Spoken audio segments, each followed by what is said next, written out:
Investors hoping for another record-breaking week on Wall Street. The second day of trading about to get started after the Dow broke 50,000 for the first time ever. That was on Friday.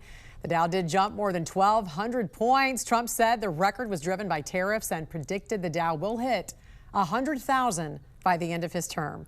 Joining us now to discuss this and more is business and market analyst Seth Jensen. Good morning to you, Seth. Great to have you. Good morning. Good to be with you. So after Friday's surge, what does this tell you about where the U.S. economy is headed over the next quarter? Do you agree with the president? It's going to hit 100,000 by the end of his term? Oh, I don't think I'm going to go on record with that one. But I do think that there's a lot of optimism baked into what we're seeing. We're now seeing the markets react to what it feels is going to be stability under a new Fed chair. I think that many were waiting to see if the president picked somebody with some economic experience that was going to keep the Fed in an independent position. He did. And I think investors are rewarding that. What we are not seeing, though, right now is broad-based earnings growth. We're seeing more optimism growth. That's a good thing. But the one thing I caution people, history oftentimes tells the story. And in midterm years, in the first two quarters, oftentimes we see a little pullback. We thought we might have seen that late midweek last week. That apparently wasn't it. We'll see if we see it before the end of the second quarter. How do you reconcile this with the deficit? When you look at the deficit that we're seeing right now, and continuously growing billions and billions of dollars every single day. And then you have Treasury Secretary Scott Bessent saying that these record highs aren't just about, stocks at the top, but really overall a shift in the economy. So are we starting to see some real broad-based economic recovery? I mean, the last two quarters have certainly shown that. When we look at when the Trump administration came in, the economy actually contracted in the first quarter. But then it came back roaring at 3.5%, and then it grew again. So we are seeing continuous growth in the economy. The question really becomes, does that matriculate into Main Street? It is one thing for us to see what Wall Street is doing, but until consumers start to feel it in the affordability on Main Street, I think we're still waiting to get over that next hurdle. AI, Seth, is the hottest story, as we know, in tech. Companies pouring billions into building out AI infrastructure. On the other side of that, though, what jobs do you see most at risk as AI expands, and which sectors do you think are most insulated from AI?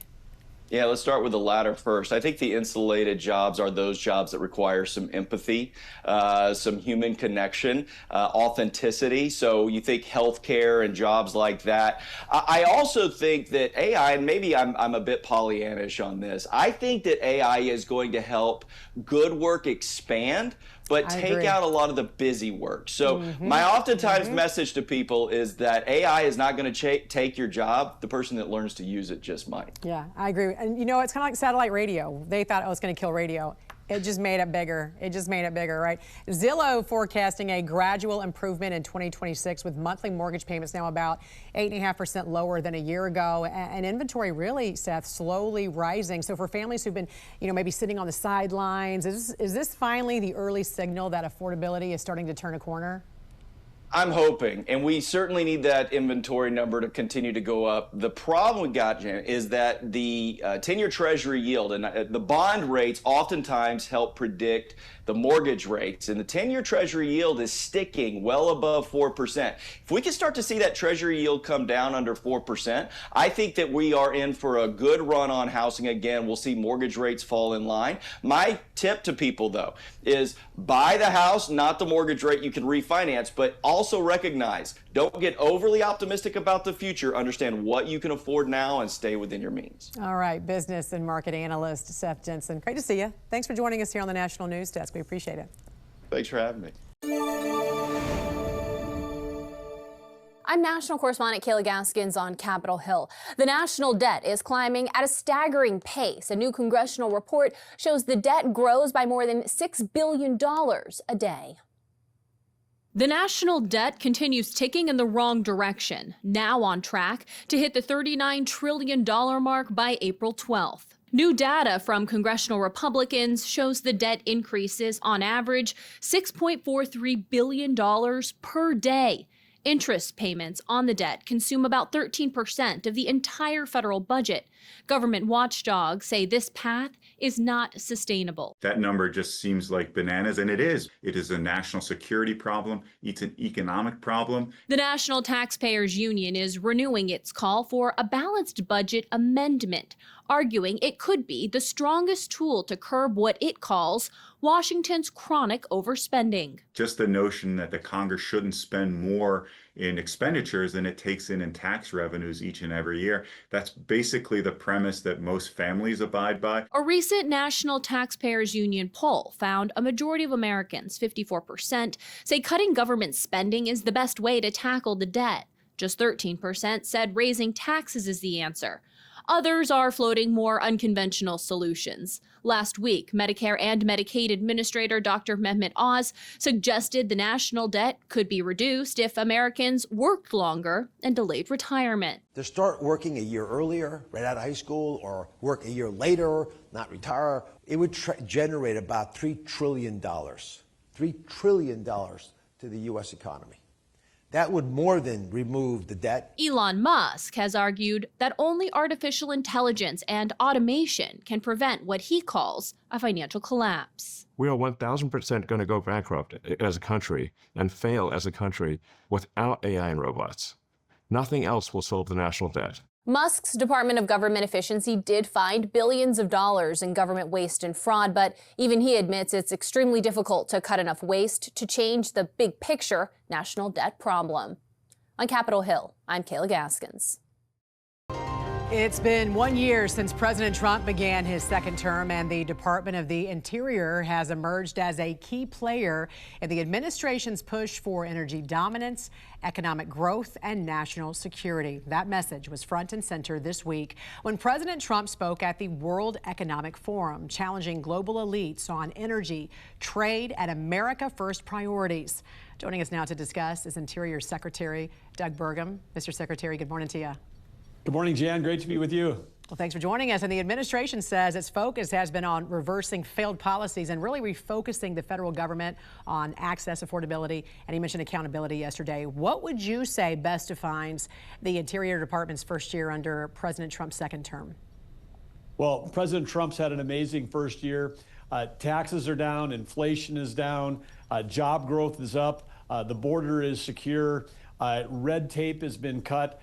This is putting dollars back in Americans' pockets across the country. And of course, President Trump bringing prosperity at home and peace abroad. And what a week he's having in Davos this week, leading the whole world. Energy certainly front and center at that speech at Davos. The president really drawing this sharp contrast between his economic vision and American energy production and failed globalist policies. As Interior Secretary, we know that you oversee a vast large swath of federal lands, federal resources. How does energy dominance strengthen U.S. leverage abroad and lower costs here at home, especially at a time of this global instability? Well, energy dominance is really about energy abundance. I mean, people used to talk about energy independence, but energy independence means you're maybe slightly producing a little bit more than you consume. Any changes in the world market shoot the prices up at the pump for Americans. But when we can sell energy to our friends and allies versus have them buy it from our adversaries, this is how we take the influence of people like Iran or Russia off the table. In terms of the global thing. And with President Trump, what's happening in America, what's happening in Venezuela, literally this is life-changing, where we're moving the geopolitical center of oil to the west, back to the Western Hemisphere, which means jobs for Americans, lower prices at the pump, and national security, and our ability to do things like we have displaced 67% of the Russian gas that Western Europe was dependent on by shipping LNG from America to Europe. And President Biden had stopped our ability even to build LNG export facilities. Just crazy stuff versus us having an opportunity again to sell energy to our allies, bring prices down for Americans. Yeah, President talked about that. In fact, he also criticized over-regulation and bureaucratic delays. You talked a lot about permitting reform and cutting all that red tape. So what has the Interior done to streamline permitting and regulatory processes on federal lands, and what impact are you seeing right now really at the state and local levels? Well, this is important, Jan, because federal lands make up about 20% of America, but sometimes even more than that in terms of where our energy production, our mining is going on in this country, timber, grazing on federal lands. And that includes both offshore as well as onshore. But President Trump, some of these permitting process took years, in some cases decades. There was a mine in Arizona that had been trying to get a permit for 29 years. Under President Trump, it happened in 4 months. We've taken processes that take 1 year and 2 years. We've got them down to 2 weeks to 4 weeks, and without cutting any corners, just not letting these permits, sit on someone's inbox in their email for a month before the next person picks it up and moves it forward.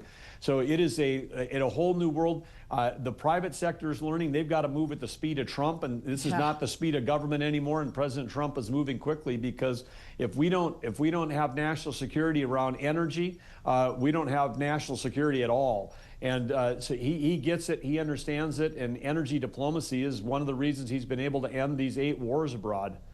As you head into year 2, what are the Interior Department's top priorities when it comes to energy and critical minerals, strategic lands? What should Americans be watching for next? Well, I think we've had a fantastic year under President Trump's leadership, basically turning the ship around from the failed policies that much of Europe and the Biden administration was pushing. But when we look forward to this year, this is driving forward. It's building great things quickly. I mean, building infrastructure like the Alaskan LNG pipeline, which will help us secure peace in the Pacific and create opportunities to sell to our allies, Japan and Korea. Greenland in the news today again. Greenland has an opportunity to be to America what Alaska was. And again, that was a purchase that the United States made of Alaska. People at the time called it Seward's Folly. And of course, Alaska thriving today, strong economy, huge budget build up where they can provide payments to all of the citizens in Alaska, and an energy powerhouse for America. So President Trump's got vision for the future, whether it's in securing Latin America or providing security for North America and NATO. And how fun it is to be executing against all these things that are, again, making the world safer and Americans more prosperous. And we will be watching how this all plays out in the months ahead, and hope to check back in with you again. Interior Secretary Doug Burgum, thank you for your time this morning. We appreciate the update. Thank you, Jan.